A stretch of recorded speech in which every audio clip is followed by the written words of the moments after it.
My name is Patricia, and I'm 68 years old.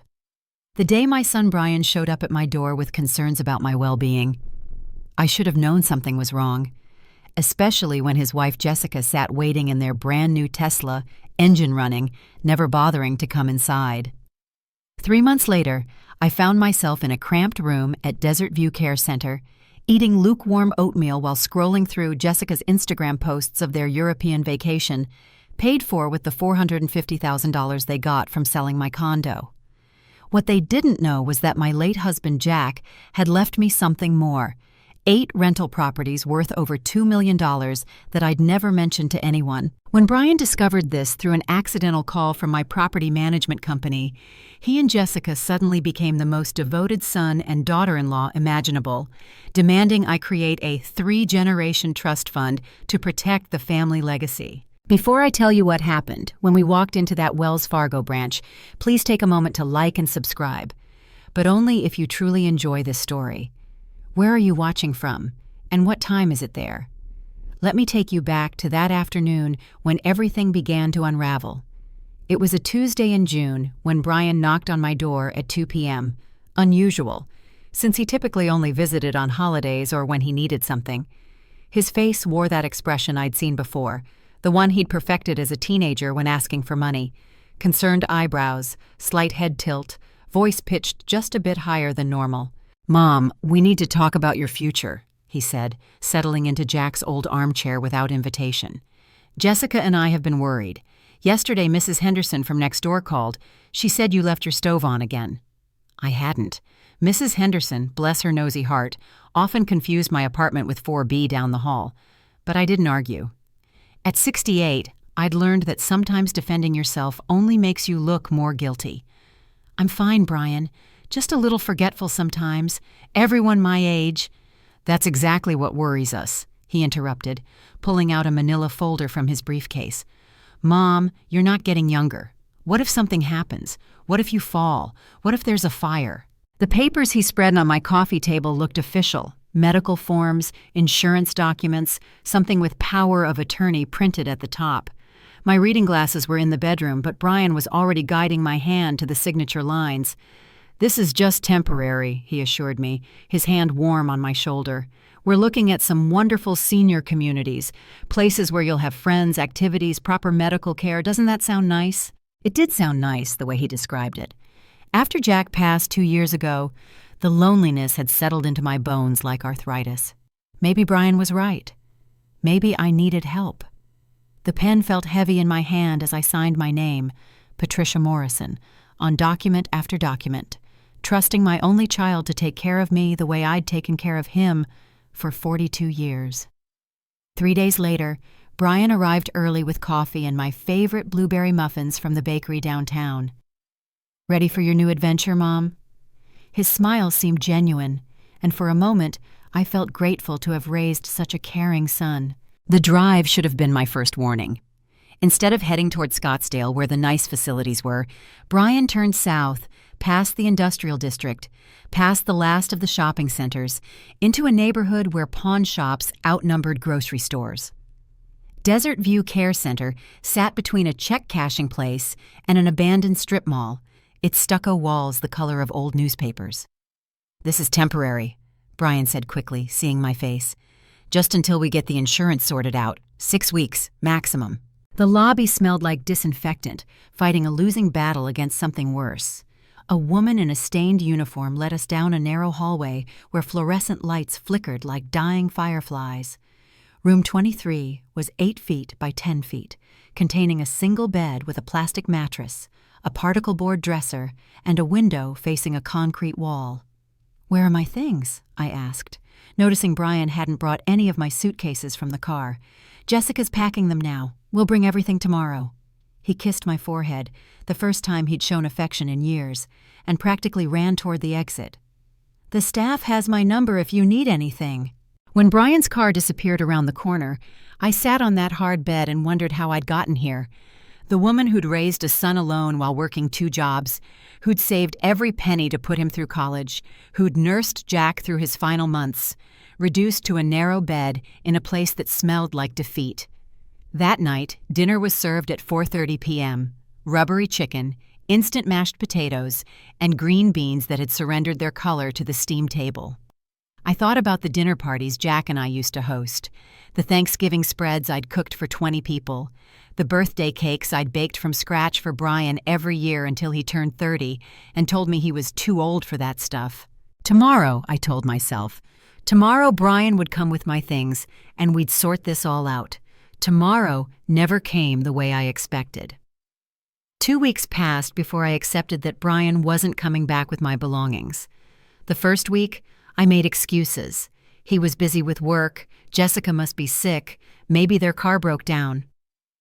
By the second week, when my calls went straight to voicemail and my texts stayed unread, the truth settled in my chest like a stone. Desert View Care Center operated on a schedule that would have depressed a prison inmate. Wake up at 6 a.m., breakfast at 6:30, medications at 8, lunch at 11:30, dinner at 4:30, medications again at 6, lights out at 8 p.m. The food never varied. Monday's mystery meat became Tuesday's soup, Wednesday's casserole, and Thursday's sandwich filling. By Friday, even the flies avoided the dining room. My roommate, Eleanor, had dementia and spent her nights calling for a daughter who'd stopped visiting 3 years ago.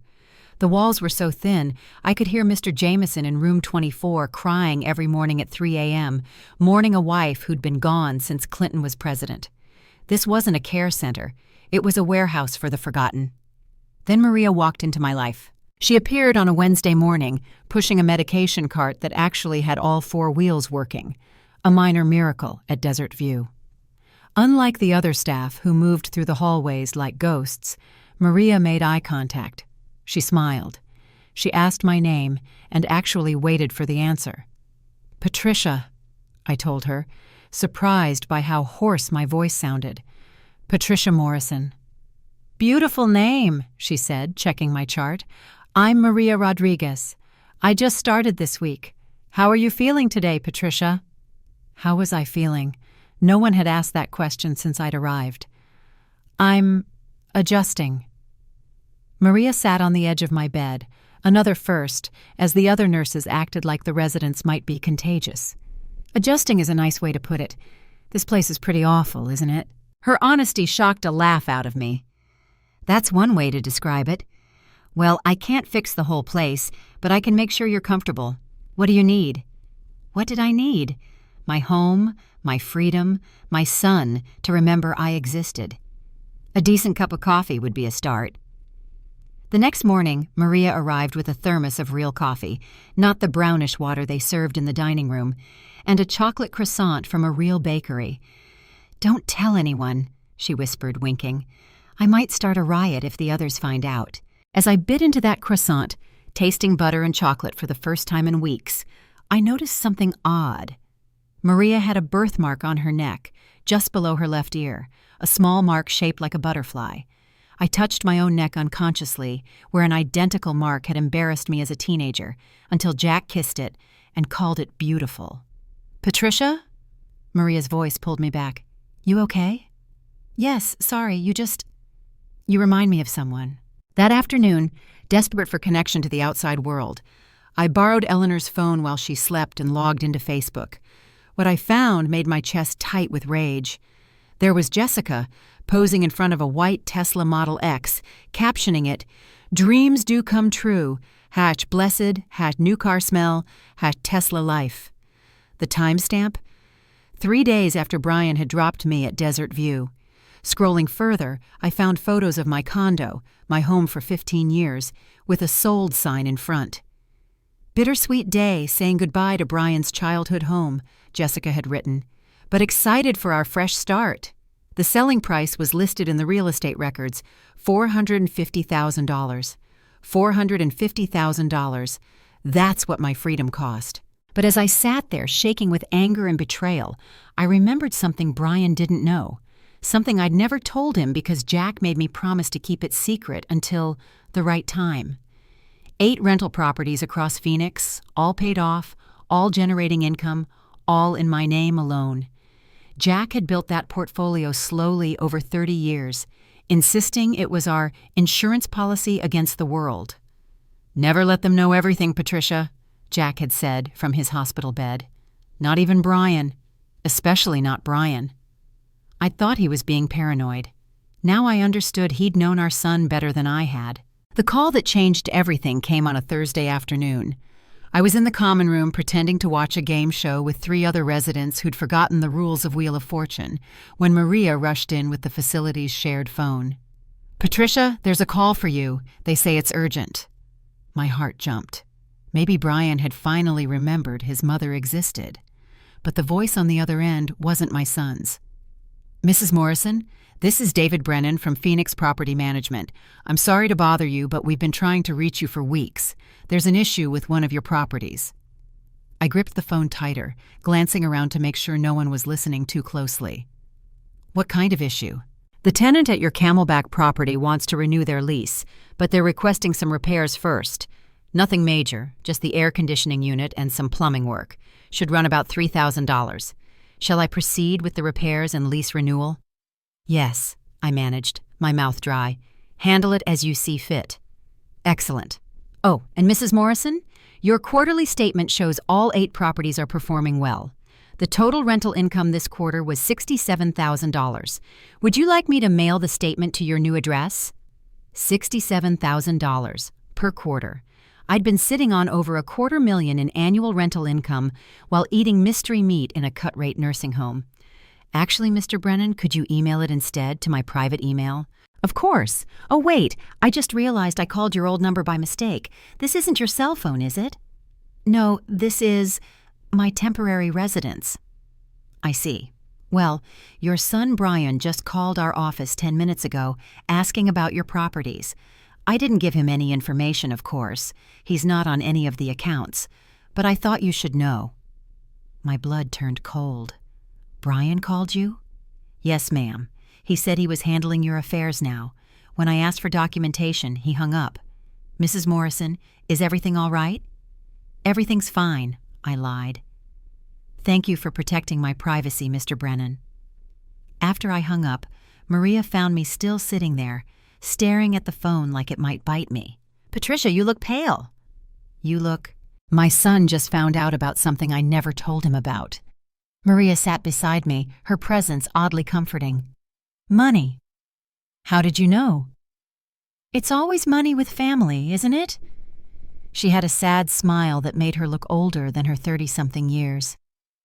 "My adoptive parents threw me out when they found out I was looking for my birth mother, said I was ungrateful. People show their true colors when money or loyalty is involved." That night, I couldn't sleep.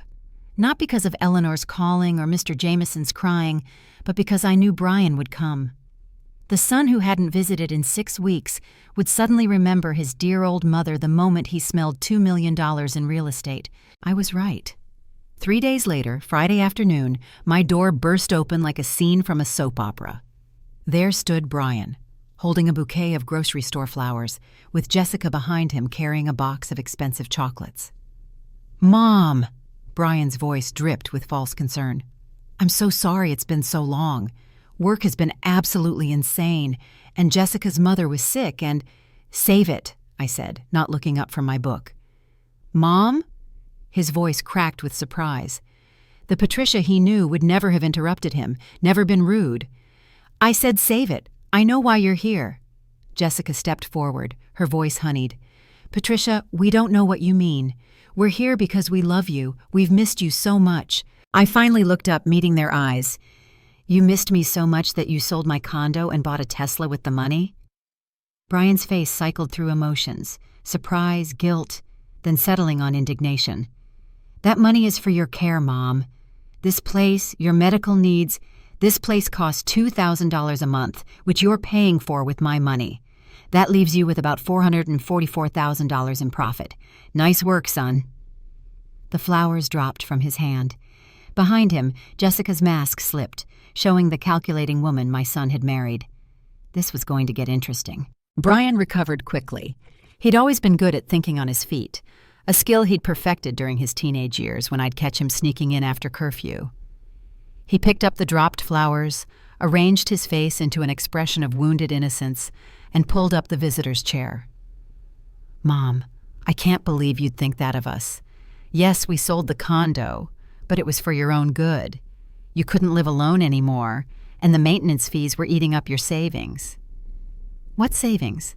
I asked flatly. "The ones you transferred to your account?"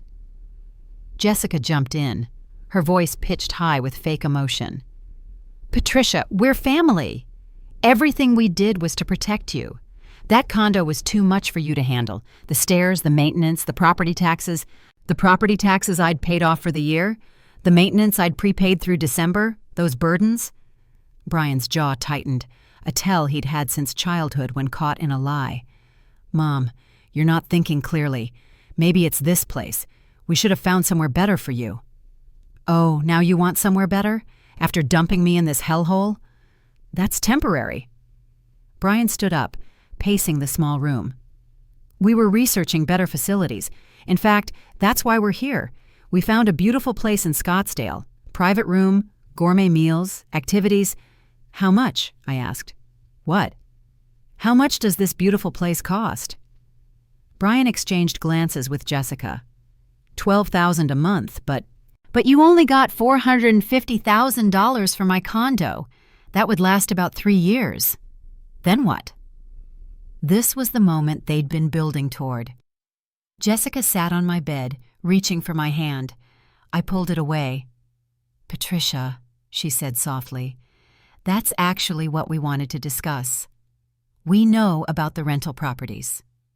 There it was, the real reason for their sudden appearance. Brian stopped pacing and watched my face. "How did you find out?" I asked, though I already knew. "Phoenix Property Management called our house by mistake," Brian lied smoothly. "Looking for you. Mom, why didn't you tell me about 8 rental properties, about $2 million in real estate?" "Your father didn't want me to." "Dad's been gone for 2 years!" Brian's voice rose. "You've been sitting on a fortune while I've been struggling to pay for your care." "Struggling? Is that what you call buying a Tesla with my money?" Jessica stood up, her sweetness evaporating. "That's not fair, Patricia. We've sacrificed so much for you. Do you know how stressful it's been, managing your affairs, making sure you're safe? So stressful you needed a European vacation to recover?" Brian's face went red. "You've been stalking us online?" "It's not stalking when Jessica posts every detail of your life on Instagram." The room fell silent. I could see them recalibrating, trying to find a new angle. Finally, Brian sat back down, his voice shifting to what I called his business tone, the one he used when trying to close a deal. "Okay, Mom, let's start over. You're right. We haven't handled this perfectly, but we're family, and families work together. Those rental properties, they need management. You need care. We could help each other." "How generous of you." "I'm serious. We could set up a family trust. 3 generations, you, me, and eventually our kids. It would protect the assets, provide for your care, and ensure the family wealth stays in the family." "You don't have kids, Brian." "We're trying," Jessica said quickly. "And when we do, wouldn't you want your grandchildren to be secure?" I looked at them. My son, who I'd raised alone after his father left us when he was 3, who I'd sacrificed everything for, who I'd loved more than my own life, and his wife, who looked at me like I was a walking ATM machine. "A family trust," I repeated. "And who would manage this trust?" "Well, I would, naturally," Brian said, "as your only heir." "My only heir?" Something in my voice made him pause. "Of course. Who else would there be?" Maria chose that moment to knock and enter with my evening medications. She smiled at Brian and Jessica, but I noticed how her eyes hardened slightly when she looked at them. "I'm sorry to interrupt," she said. "Patricia, it's time for your medications." "Thank you, Maria." I took the pills, grateful for the interruption. "Brian, Jessica, visiting hours are almost over." Brian stood reluctantly. "We'll come back tomorrow to discuss the trust. I'll bring the paperwork." "You do that," I said. As they left, Jessica turned back. "Oh, Patricia, that nurse, Maria, she seems very attentive. You haven't mentioned us to her, have you? About family business?" "Why would that matter?" "Just be careful who you trust, that's all." After they left, Maria sat with me while I took my pills. "They seem charming," she said dryly. "They want me to create a family trust. Give Brian control of everything." "And will you?" I looked at Maria, at the birthmark on her neck, at her kind eyes that reminded me so much of someone I'd tried to forget for 45 years. "We'll see what tomorrow brings," I said. You know, sitting here now in my beautiful new home, not that nursing home, I can't help but laugh at Brian and Jessica's transparency. They really thought I'd lost my mind along with my freedom. If you've ever dealt with family members who only remember you exist when they need something, drop a comment below. I see your messages, every single one, and they remind me I'm not alone in this. If this story resonates with you, please hit that like button. It really helps others find these stories. And subscribe if you want to hear how I finally stood up for myself. Now, let me tell you about their brilliant trust fund plan and why I decided to play along. Brian arrived the next morning at 8 a.m. sharp, carrying a leather briefcase I'd never seen before and wearing a suit that probably cost more than Desert View charged for a month's stay. Jessica had upgraded too.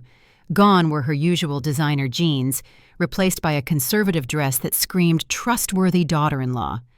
"Morning, Mom," Brian said, kissing my cheek with lips that felt like a business transaction. "I hope you slept well. We brought breakfast." They'd stopped at an expensive bakery, the kind that charges $12 for a croissant, and brought fresh fruit, yogurt parfait, and real orange juice. After weeks of Desert View's powdered eggs, it should have tasted like heaven. Instead, every bite felt like a bribe. "Let's talk about your future," Brian began, spreading papers across my small table like a general planning an invasion. "I've consulted with an estate attorney." "Without me?" "To get information, Mom. To understand our options." He pulled out a document thick as a phone book. "A revocable family trust is the best vehicle for protecting your assets. It avoids probate, provides tax benefits, and ensures continuity of management." "Management by you." "Who else, Mom?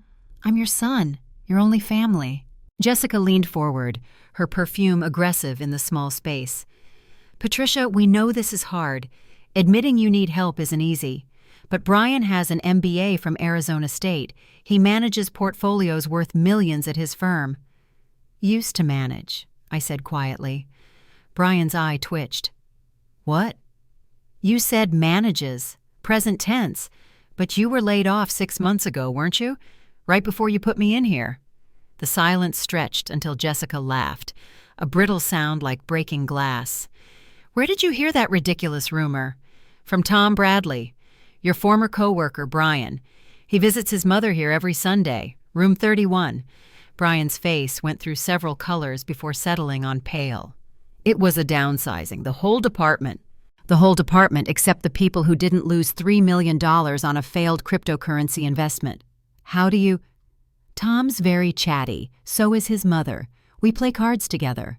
Jessica stood abruptly. "This is ridiculous. Patricia, you're living in squalor while sitting on millions in real estate, properties that need professional management, tenants who need oversight, maintenance that needs coordination. You can't handle that from in here." "You're right," I said, and both their faces lit up. "That's why I already have a property management company." "Which Brian could oversee, which has done perfectly fine for 15 years without Brian's oversight." Brian slammed his hand on the table, making the expensive breakfast jump.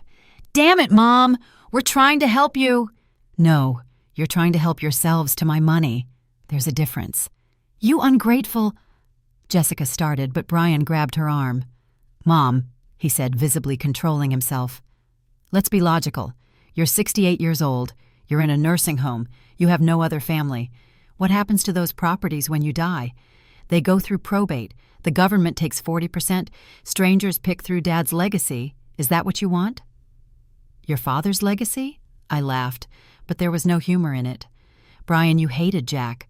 Called him the replacement from the day we married until the day he died. He wasn't my real father." "No, but he was the one who paid for your college, your car, your wedding. While your real father sent a total of 3 birthday cards in 39 years. Brian's jaw clenched. Fine. You want to be stubborn? Stay in this dump, eat their slop, rot in this bed. But when you finally come to your senses, don't expect us to drop everything and come running. I haven't expected anything from you since you dropped me here like lost luggage. Jessica pulled out her phone, aiming it at me. You know what? Maybe we should document Mom's mental state, for our records. Document away, I said, looking straight at the camera. Make sure you get the part where you sold my condo without my knowledge and bought a car with the proceeds. She lowered the phone. Brian gathered his papers, shoving them back into his briefcase with sharp, angry movements. This isn't over, Mom. Those properties, that money, it's family money. Dad would want it protected. You're right, I said. Jack would want it protected. That's why he helped me set up the trust. Both of them froze. What trust? Brian's voice was barely a whisper. The one Jack and I established 6 months before he died. When he knew he was dying and wanted to make sure everything was protected. You're lying. Am I? Why don't we go to Wells Fargo tomorrow and find out? Mr. Chen, the branch manager, has all the documentation. Brian looked like I'd slapped him. Jessica's mouth opened and closed like a fish out of water. Tomorrow, I repeated. 10 a.m., Wells Fargo on Camelback Road. We'll settle this once and for all. They left without saying goodbye, their expensive breakfast abandoned on my table. I watched from my window as they argued in the parking lot, Jessica gesturing wildly while Brian kicked their Tesla's tire. Maria came in to clear the table. That sounded intense. It's about to get more intense, I said. Tomorrow, everything changes. That night, sleep eluded me entirely. Not because of Eleanor's usual calling or Mr. Jameson's tears, but because my mind kept racing through 45 years of memories I'd locked away. I stood at my narrow window, watching the phoenix moon rise over the concrete wall, and let myself remember what I'd spent decades trying to forget. I was 17 when I had her, 17, terrified and alone, except for my mother's shame and my father's rage. No daughter of mine, he'd said, driving me to the adoption agency himself. I never even held her. They said it would be easier that way. They lied. For 20 years after, I sent letters to the agency on her birthday, April 15th, never knowing if they'd reach her. Then I met Jack and slowly built a new life. Had Brian. Convinced myself that chapter was closed. But Jack, wise Jack, knew better. She'll find you one day, he'd said during his last week in hospice. And when she does, she'll need to know she was never forgotten. That's when he told me about the private investigator he'd hired, about finding her, about learning she'd become a nurse, about the birthmark that proved what my heart already knew. A soft knock interrupted my memories. Maria entered with a cup of tea, real tea, not the bitter bags Desert View provided. Couldn't sleep either? She asked, sitting on Eleanor's empty bed. Eleanor had been moved to the memory unit that afternoon. Too much on my mind. Maria was quiet for a moment, then reached into her pocket and pulled out an envelope, aged and yellow. My handwriting from 1978 stared back at me, to my daughter, on her first birthday. My hands shook as I took it. How? The adoption agency gave them to me when I turned 18. 44 letters, one for every birthday until last year. Her voice broke slightly. You never forgot. Never. Not for a single day. I became a nurse because of your letters. You always wrote about wanting to help people, to make a difference. I thought maybe if I helped enough people, somehow it would reach you. It did, I whispered. It brought you here. We sat in silence, two women separated by decades and brought together by fate, or perhaps by Jack's careful planning. He'd known Maria worked at Desert View, known Brian would eventually put me somewhere cheap, played the long game even while dying. Tomorrow, Maria said finally. What's your plan? I pulled out the envelope she'd given me that morning, the one I hadn't opened yet. Inside were documents that made me smile despite everything. Adoption records, DNA test results, and a notarized statement from Jack dated 6 months before his death. Jack set up the trust perfectly. You're the beneficiary, but there's one catch. You had to find me naturally, without me seeking you out. He wanted to make sure you came because you wanted to, not for money. I didn't know about any money until last week when Mr. Chen called me. I know. That's what makes this perfect. Maria studied my face. You're not really going to give Brian control, are you? Brian's about to learn what Jack always said. Never show all your cards until you're ready to win the hand. The next morning came too quickly and not fast enough. Brian and Jessica arrived at 9 a.m., looking like they'd spent the night strategizing. Brian carried a new briefcase and a folder of documents. Jessica wore sunglasses despite the indoor lighting, probably hiding sleepless eyes. "Ready, Mom?" Brian asked, his voice carefully neutral. "I've been ready for weeks." The drive to Wells Fargo was silent, except for Jessica's nervous finger-tapping on her phone. I sat in the back of their Tesla, running my fingers over the leather seats that my condo had paid for, watching Phoenix pass by through windows I hadn't looked through in months. The city looked different from inside a cage, even a luxury cage with autopilot and heated seats. Maria was already at the bank when we arrived, standing near the entrance in her civilian clothes instead of scrubs. Brian barely glanced at her, but Jessica noticed. "What's she doing here?" Jessica hissed. "I asked her to come," I said simply. "I need a witness." "We're your family. We're witnesses enough. That's exactly why I need someone else." Mr. Robert Chen met us in the lobby, his expression professionally neutral, but his eyes sharp. I'd called him the day before, explaining everything. He'd listened without judgment, then said simply, "We'll handle this properly, Mrs. Morrison." "Mrs. Morrison," he greeted me warmly, then nodded at the others. "Mr. Morrison, Mrs. Morrison, and Ms. Rodriguez. Shall we move to the conference room?" The conference room was all glass and dark wood, intimidating in its corporate perfection.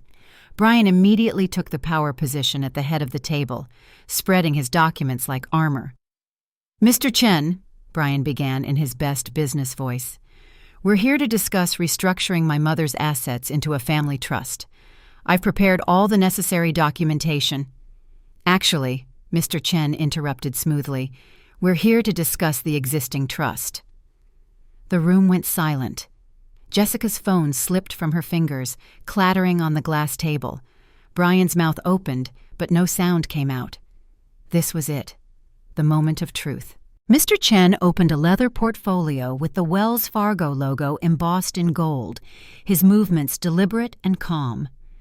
The conference room's air conditioning hummed in the silence as Brian and Jessica leaned forward like hungry wolves scenting prey. "Before we begin," Mr. Chen said, adjusting his glasses, "I need to verify everyone's identity for the record. This meeting is being recorded for legal purposes." "Recorded?" Jessica's voice pitched high. "Why?" "Standard procedure for trust discussions involving assets over $1 million.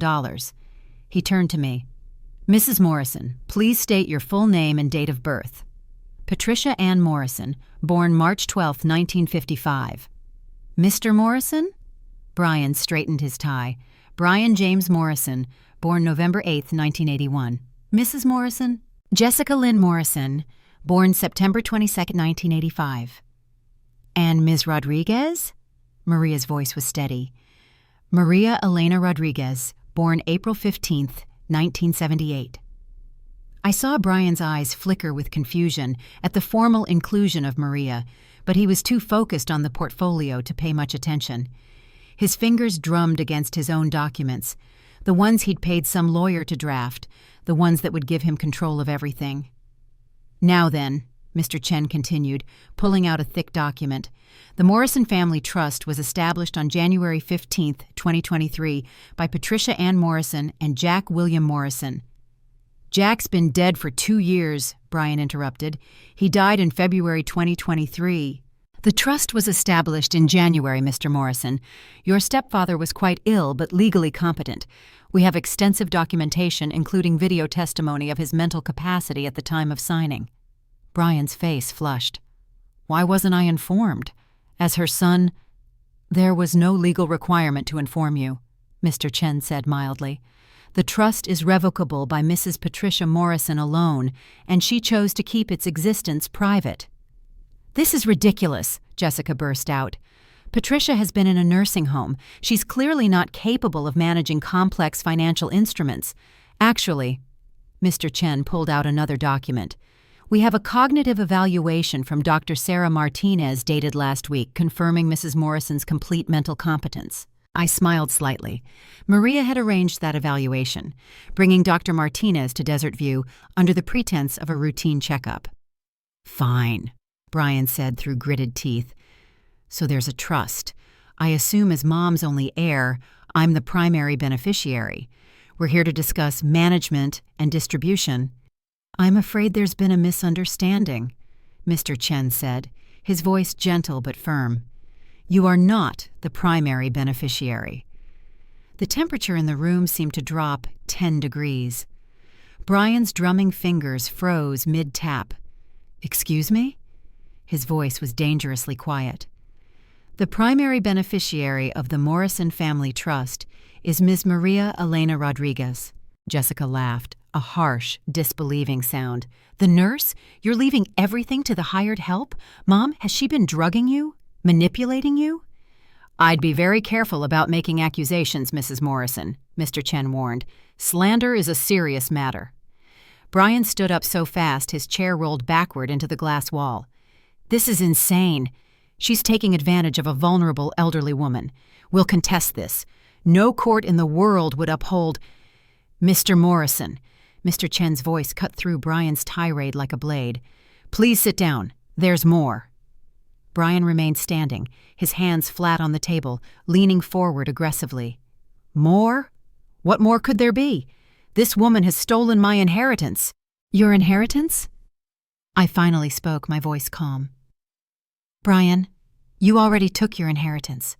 $450,000 worth of it when you sold my condo. That was for your care. My care costs $2,000 a month. You've paid for exactly 3 months, $6,000. Where's the other $444,000? Managing your affairs costs money. A Tesla costs money. A European vacation costs money. Your new Rolex costs money. Brian's face went from red to purple. You ungrateful. After everything I've done for you. What have you done for me, Brian? Besides forge my signature, steal my home, and dump me in a facility that wouldn't pass a health inspection? I didn't forge anything. You signed those papers. Mr. Chen pulled out another document. Actually, Mr. Morrison, we have some interesting information about those signatures.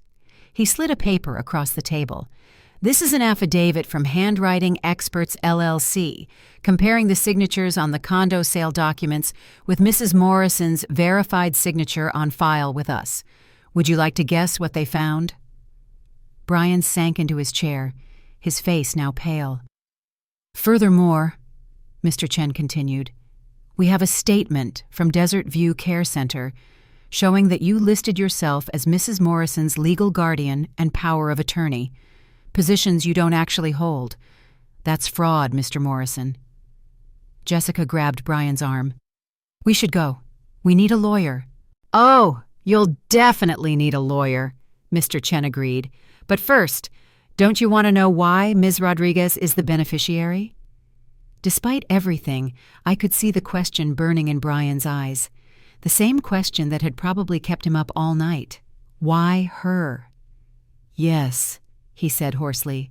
Why her? Mom, did she seduce Jack? Blackmail you? Maria spoke for the first time since stating her name. Should I tell them, or would you like to? I looked at my son, the boy I'd raised, loved, sacrificed for, and felt a strange peace. Go ahead, Maria. Tell him. I know what you're thinking right now.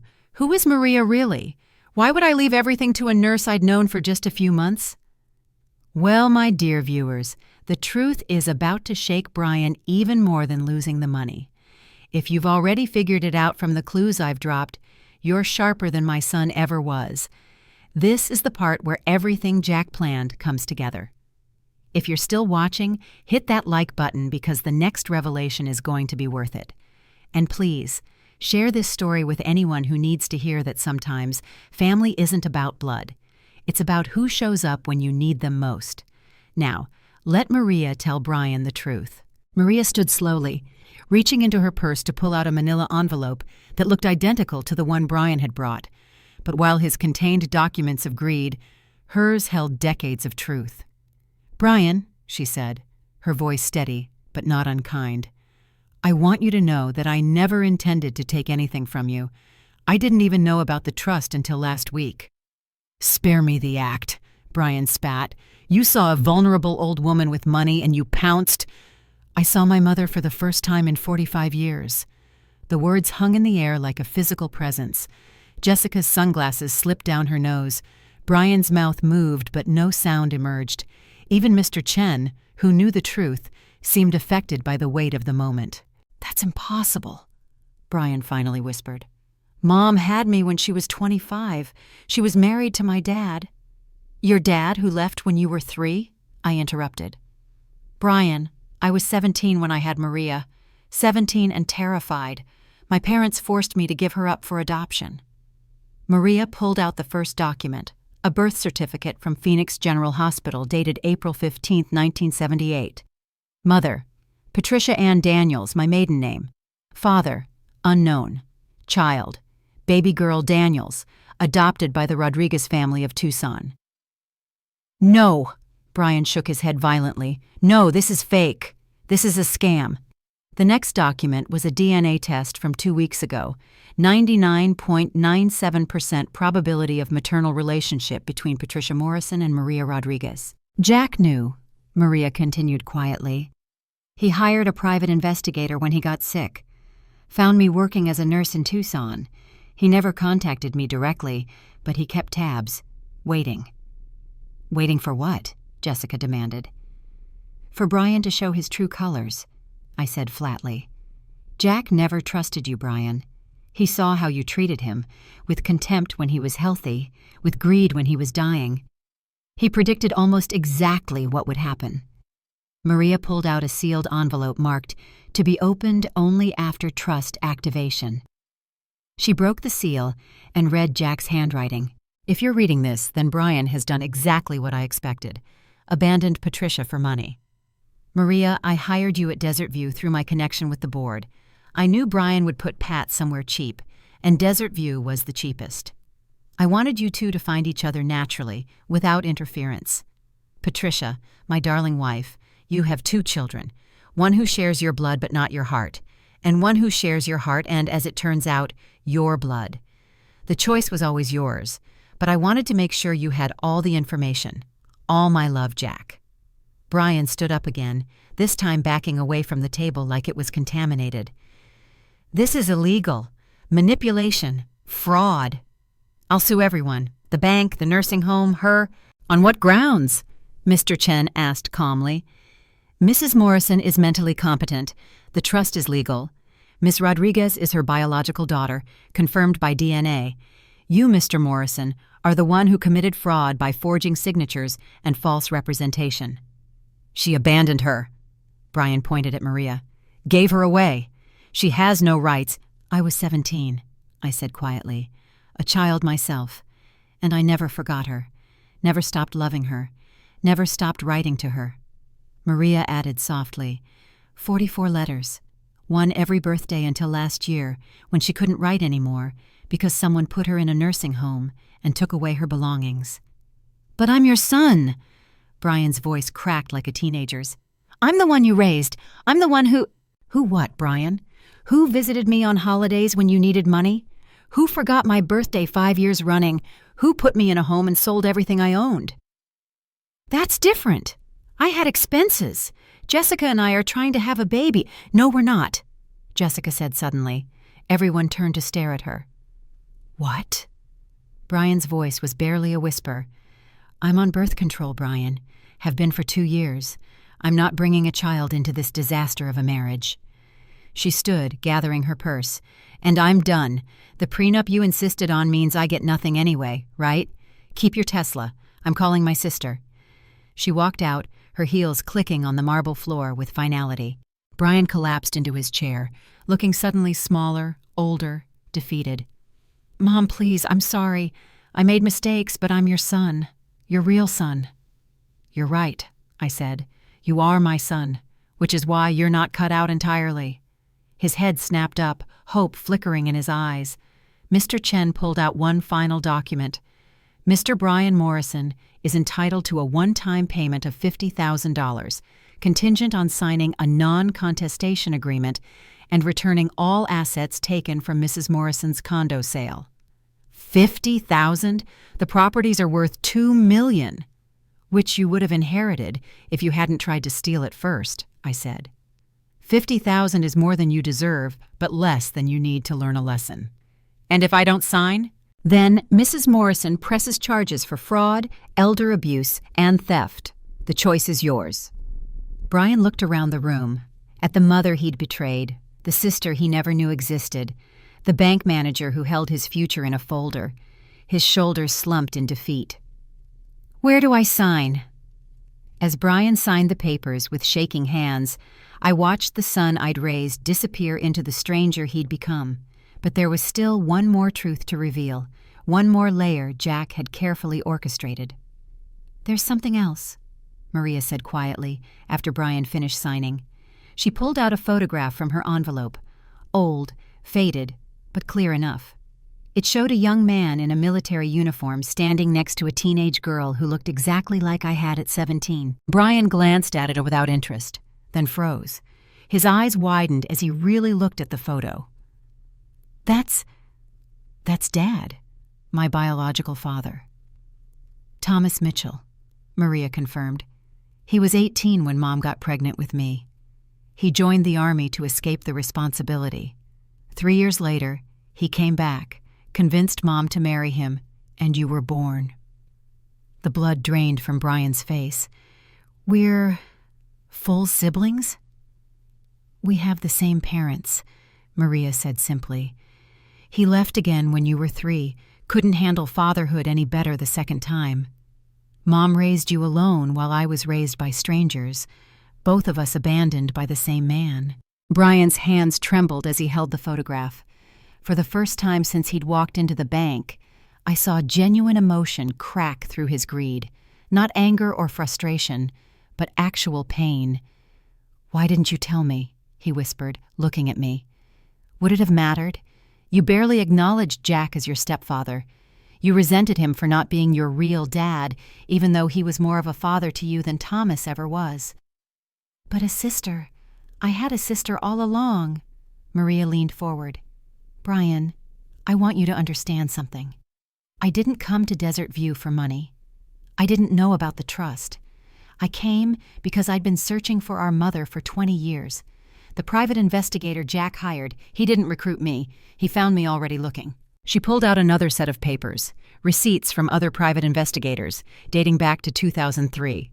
Thousands of dollars spent searching for Patricia Daniels, who had become Patricia Mitchell, then Patricia Morrison. "I became a nurse because Mom's letters always talked about helping people. I thought maybe if I helped enough people, somehow karma would help me find her. When I got the call about a job at Desert View, I didn't know she was there. It was just another nursing job. Then I walked into room 23 and saw the birthmark," I added, touching my neck. "The same butterfly we both have. Your father's mother had it too. It's how I knew, even before the DNA test." Brian was crying now, ugly, genuine tears that reminded me of the little boy who used to climb into my bed during thunderstorms. "I ruined everything," he said. "I had a mother who loved me and a sister I never knew, and I threw it all away for money that was never really mine." Mr. Chen cleared his throat diplomatically. "Perhaps we should discuss the practical matters. Mrs. Morrison, you're free to leave Desert View immediately. Ms. Rodriguez has already made arrangements." "Actually," Maria interrupted, "that's Mom's choice. Brian, the $50,000, I want to add a condition." Brian looked up, wary. "What condition?" "You use it to get help, real help, therapy for your gambling problem. I don't have a—" Tom Bradley told Mom about the cryptocurrency disaster, but he also mentioned the casino debts, the sports betting. Jessica doesn't know, does she? Or didn't. Until now. Brian's shoulders slumped further. How did you— I'm a nurse, Brian. I recognize addiction in all its forms. The desperation, the lies, the willingness to hurt people you love for the next fix. You didn't just want Mom's money for a Tesla. You needed it for debts. They were going to break my legs, he admitted in a small voice. So you broke Mom's heart instead. The room fell silent, except for the hum of air conditioning and Brian's quiet sobs. I felt something I hadn't expected. Pity. Not forgiveness. Not yet. Maybe never. But pity for the boy who'd lost himself to greed and addiction. The $50,000 will clear your debts? I asked. He nodded. Most of them. Enough to keep me safe. Then take it. Get help. Real help. And Brian— I waited until he looked at me. Don't contact me for 1 year. Use that year to become someone worth knowing again. After that, we'll see. What about Maria? Can I contact her? Maria and I exchanged glances. Email only, she said finally. Once a month. Show me you're getting better, and maybe we can build something. But Brian, I won't enable you. I won't give you money. I won't lie for you. I've seen too much addiction in my work to become part of the problem. Brian nodded, wiping his face with his sleeve like the child he'd once been. I understand. Thank you. Both of you. For not pressing charges. For the money. For the chance. He stood to leave, then paused at the door. Mom? Did you ever love me? Or was I just a consolation prize for losing Maria? The question hung in the air like a blade. I could have lied, could have been kind. But Brian deserved truth, even if it hurt. I loved you more than my own life, Brian. That's why this betrayal hurt so much. You weren't a consolation prize. You were my second chance. And you threw it away. He nodded once and left, his footsteps echoing in the marble hallway until they faded to nothing. After Brian left, the conference room felt larger, emptier, but somehow cleaner, like opening windows after a storm. Mr. Chen excused himself to prepare the final paperwork, leaving Maria and me alone for the first time since revealing our relationship. You could have told him the truth differently, Maria said softly, less harshly. Would kindness have helped him? He's been coddled his entire life, by me mostly. I gave him everything and asked for nothing in return. Look what that created. A man in pain who makes terrible choices. You're defending him? No. I'm seeing him clearly. He's our father's son more than yours, running from responsibility, choosing easy money over hard work, abandoning people who need him. She paused. But he's also capable of change, maybe. That's your influence, even corrupted as it is. Before I could respond, the conference room door burst open. Jessica stood there, mascara streaking her cheeks, but her eyes blazing with fury.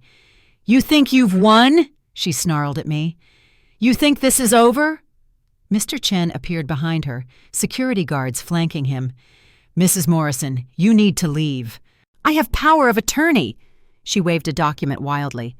Brian signed it over to me 6 months ago when he thought he was dying from a panic attack. I'm his legal representative, and I demand half of that $50,000. Maria stood, placing herself between Jessica and me. That's between you and Brian. It has nothing to do with my mother. Your mother? Jessica laughed bitterly. Your mother destroyed my marriage. You destroyed your marriage when you helped Brian steal from me, I said, standing as well. When you posted pictures of my home being sold. When you bought a Tesla with my money while I ate mystery meat in a nursing home. We were going to pay you back. When? After you spent it all? Jessica's face contorted. You don't understand. Brian promised me a life, a real life, not scraping by while he gambled away his paychecks. That condo sale was supposed to be our fresh start. Built on my suffering. You're old. You were going to die anyway. Why do you need $2 million in property? The words hung in the air like poison. Even the security guards looked shocked. Because it's mine, I said simply. Because Jack worked his entire life to build that portfolio. Because being old doesn't mean I cease to exist, cease to matter, cease to have rights. Rights? Jessica stepped forward, but security moved closer.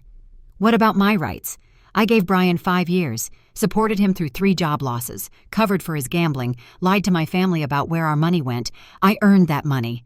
Then take it up with Brian, or a divorce lawyer, but you won't get a penny from me or Maria.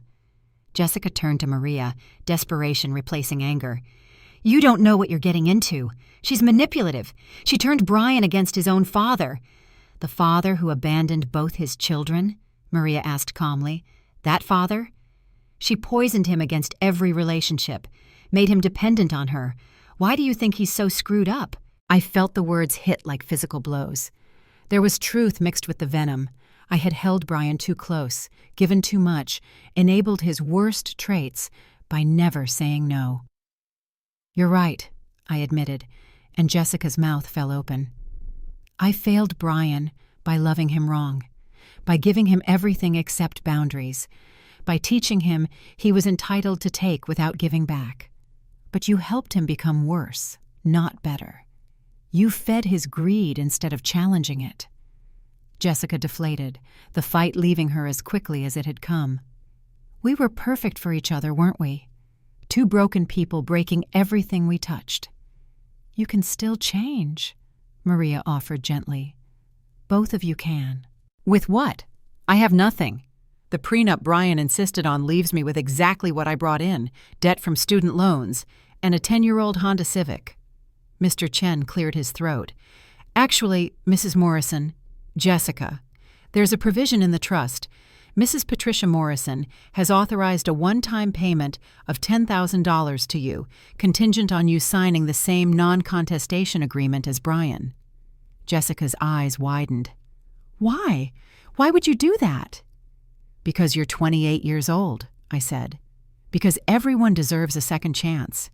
Because $10,000 might be enough to start over, but not enough to avoid the hard work of rebuilding. Jessica stared at me for a long moment, then nodded slowly. Where do I sign? As she signed the papers, she asked quietly, Was any of it real? Did Brian ever really love me? I think he loved the idea of you, I said honestly. The escape you represented.